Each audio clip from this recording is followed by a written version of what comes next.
Hey, wanted to show you how Murphy's obedience out in the neighborhood is coming along. So this summer you might want to take him out with the kids, go for a walk around the neighborhood, nice Sunday activity or whatever. So this is something that's challenging for 99% of dogs that I see, is just being able to walk next to their owners in the neighborhood. So what I see is typically dogs have a hard time focusing, which leads to the inability to like stay right with you, not pull on the leash, know exactly where you're at. So what I want to show you is how I practice this with him. And I'm looking for two things. So the first thing I'm looking for is focus. The second thing I'm looking for is position. So position is just as important as focus. If he's focusing on me and he knows the position, it's going to help him out greatly. If his position is great, it's going to help me out because I'm not going to trip on him. So with little dogs, I think that's the hardest thing of having little dogs, is like you step on them if they're not paying attention. So and then they're screaming and then you're like, oh crap, sorry. But you're got in my way, you got to pay attention. So teaching him how to pay attention to me is really vital. So how I do that is when I first come out of my house, I start changing directions. And you see, as I'm not walking straight, he looks at me more.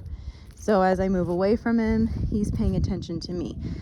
So the position is there, but I'm going to go one step further, that if he's slow to follow me and he's not paying attention, I'm going to correct the lack of focus. So if the position isn't there, I'm going to correct that too with e-collar. But if he's not paying attention to me,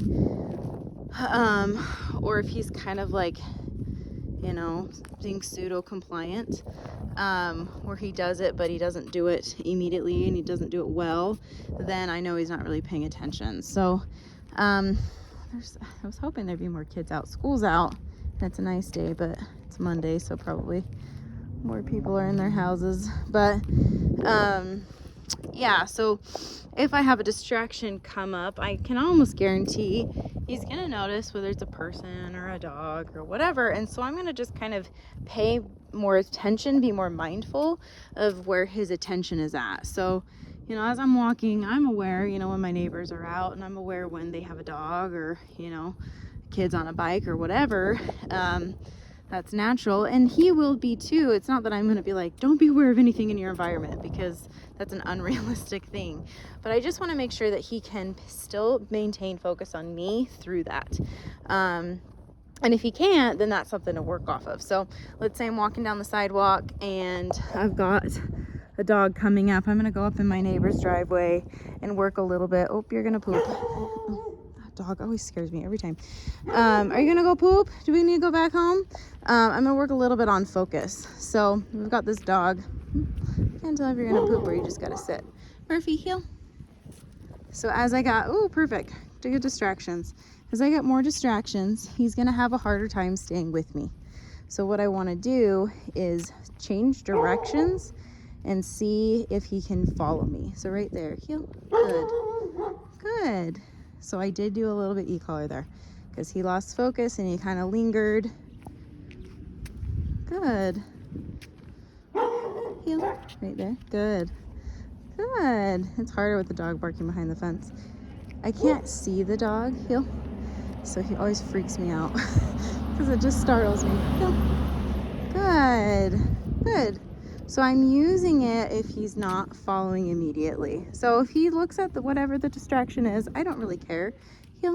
But if he stops following me, then I do care, like right there. Good. So I held down the e-collar until he committed to that position. Good. Good job. And this is perfect for him. Got some teenagers walking over to Swig. I live so close to Swig. It's nice, huh? Good job, buddy. Good. Good. So this is what I would classify more as like a training walk. I'm only one house down from my house. But now we've got a ton of distractions. Now people are coming home, picking up their kids from school. It's 3 o'clock, so people are coming home. The garage doors are shutting, all the things. So now I'm gonna fix his leash here. Now I have opportunities, come on, to work off of distractions. So sometimes I'm just walking to get miles in, but in the beginning, I'm walking a ton to get this focus and to train him how to pay attention and maintain that focus despite distractions. I might throw a couple other things at him, like sits and downs. He does really good at laying down and he's more comfortable doing that. So I opt in for that one more. Murphy, down. Good. And he stays there pretty well. He'll kind of like become one with the sidewalk. It's like, I'm stuck here. Good job. Okay, Murphy. Good job. Good boy. You gonna lay down again? Okay. Okay, come on.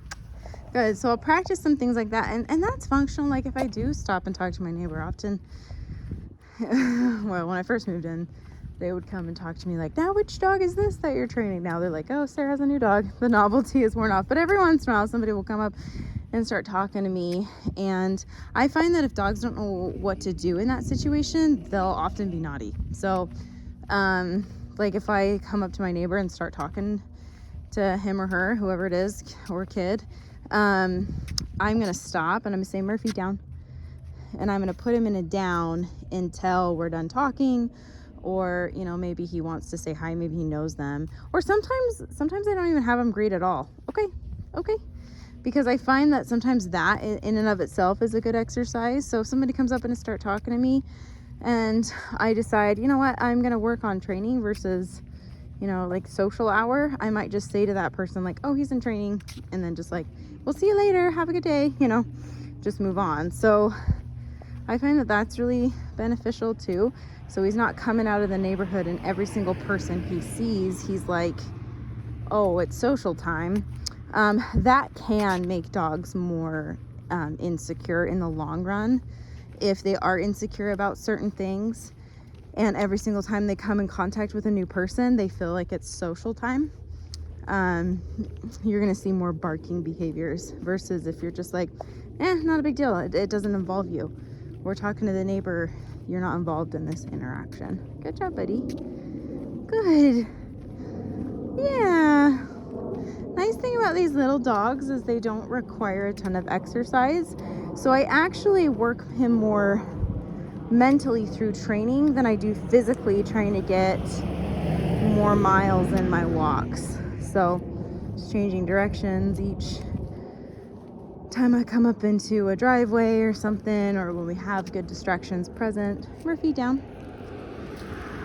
Good. Good job. Good boy. Okay. Good boy. He's doing so good.